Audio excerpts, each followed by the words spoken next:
Hello everyone, this is Joe Hodge with the Joe Hodge Report. This is a new series of videos that I'm putting out that's devoted to progressive issues. This is my second video, and this one's going to be about why you should get out the vote and what your vote does. Um, in the 2016 election, we find ourselves in an interesting dilemma, and I'll go into details about that in a moment. But first, I want to give you a little bit of background about myself. I'm 51 years old. I'm a career computer programmer. I'm not a politician. I'm just your average Joe um, living in uh, a typical country uh, environment. I don't know how else to say it. But I'm just your average person. As I said, I'm 51 years old.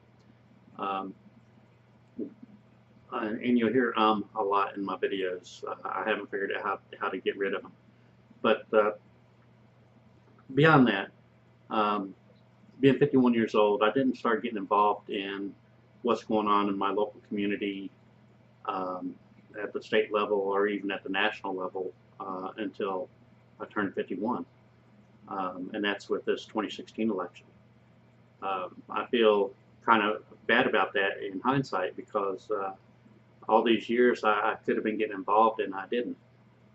But the state of the world today um, begs for help. Um, we have a lot of wars um, uh, continuing for several years now, and people dying all over the place because of them. It seems like the rule of thumb or the rule of law is to bomb first and ask questions later. It's almost like don't ask permission, do it and ask for forgiveness. In that kind of situation, we build up hostilities towards us from all over the world, basically. Um, so that's one area where we have some issues. Another area we have some issues is with healthcare. Uh, we have tried with the Affordable Care Act, or what they call Obamacare, to cover majority, if not all, of the people in the United States so they can get the health care coverage that they need. But what has happened is premiums have gone up, deductibles have gone up, and while people are required to get this coverage, there's still over 24 million, I think, that might be a rough number, that still don't have coverage. There's there's the thought that healthcare shouldn't be um, have profit involved with it, where corporations shouldn't get involved to make money off people's sickness.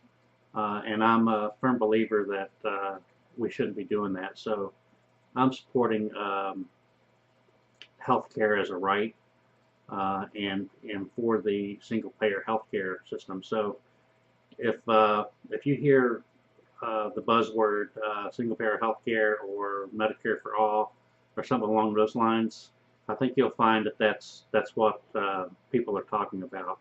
The way to uh, get the insurance companies out of your hair, so you're dealing just with your doctors, and you can do more research with that on your own.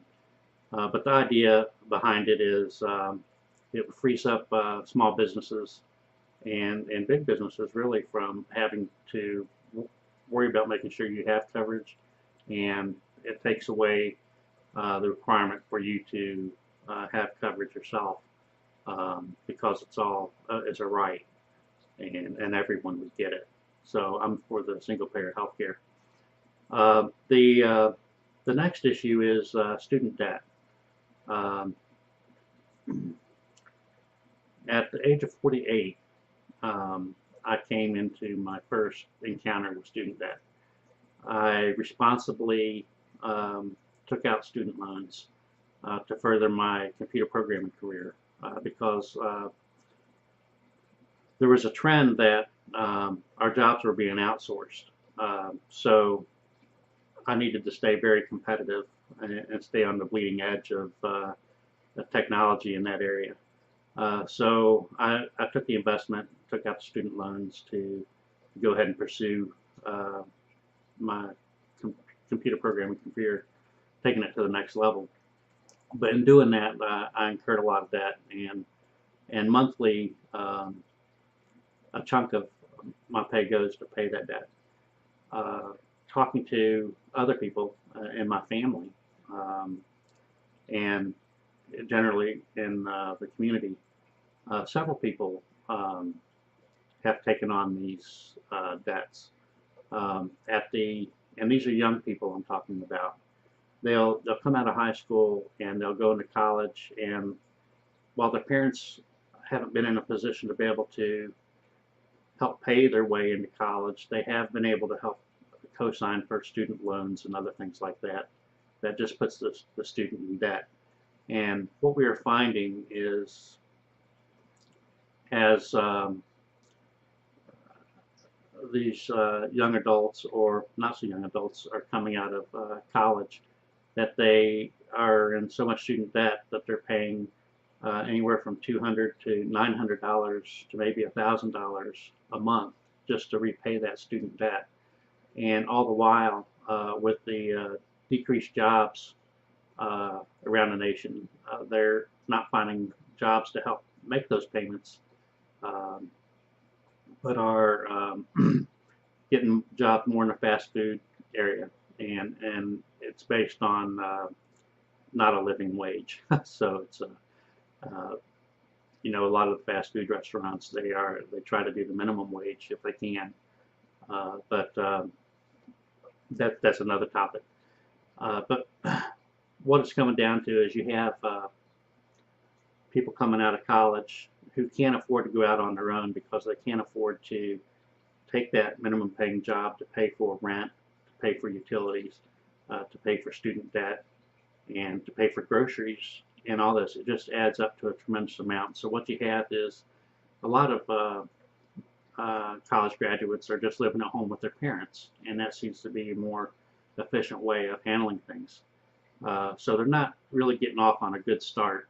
The promise that, well, I don't know if it's a promise, but it's always been encouraged that if you get a college degree, that you will you'll prevail in society and make the income you need to be sustainable. But that's just not the case right now. With that said, I'd like to introduce the candidate, Dr. Jill Stein, for the Green Party. She is heavily promoting these progressive issues, the a different way of looking at going to war. She wants to do away with wars, and she has a plan on how to do that. And that's to work within international law and other avenues. You can study that. Her website is www.jill2016.com. I'm supporting her because she's the only candidate in the 2016 election that is supporting these progressive values, the wars, trying to do away with the wars, supporting single-payer health care, and the abolishment of student debt. So I talked about student debt, but I didn't tell you, but her platform offers a way to do away or cancel that student debt, and to also make college free. The way that she proposes to cancel student debt is the same way that the government back in 2008 bailed out the banks. They bailed out the banks through what's called quantitative easing, where basically the Fed just buys up the debt and writes it off electronically, so as if it never existed. This helped out the banks, but it didn't help out the victims of the the fraud that they perpetrated. Um,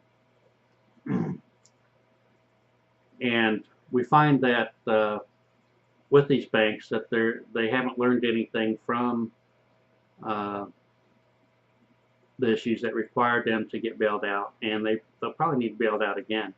But instead of concentrating on that, Jill Stein is promoting that we bail out the students and that have student loan debt in the same manner. And what that does is it gets the debt out off the shoulders of the graduate, so that they can more afford to live, basically, and go out and get these jobs that they need. She has a jobs program called the Green New Deal that is going to generate jobs. The number of jobs is going to be incredible. I don't remember the number right off the top of my head, but it's going to be government sponsored, I believe. But there's a whole plan that she's offering that I encourage you to get involved with or to look up. So we have the lack of wars. She's going to tackle the wars and try to reduce those and reverse them. We've got the single payer health care, and we've got the student debt. And there's another thing that she's tackling, and that is the police in the local communities. As you've seen on national TV, there's been a lot of issues between the community and police. We've seen a lot of needless deaths, and we see a systemic issue come to light that it's really been there all along, but some people are just now seeing it. Jill Stein has a solution for that, and that is to get the communities involved in forming the local law enforcement and start talking and working through these issues. So that's another thing on her platform that you can read up on. But going back to me being 51 years old and I'm just now getting involved in this kind of stuff, it's kind of a testament to how bad things are really going. My first 50 years, I was more interested in trying to stay afloat and keep a job, that I really didn't take notice of what's been going on around me. But with this 2016 Democratic primaries, I've seen a message that really resonated with me and revealed to me what's really going on in the world. We have fracking. Some might not know about that, but I encourage you to read up on it. That is poisoning communities, especially low-income communities. I'm sure you've heard of Flint with the lead issues, and then there's places in California that are poisoning communities through fracking. So there's a lot that we as a community need to stand up and get involved in to help make things happen for the greater good for the communities and at the state and national level. So that's about it for now. I'm sure I'll come out with another video soon.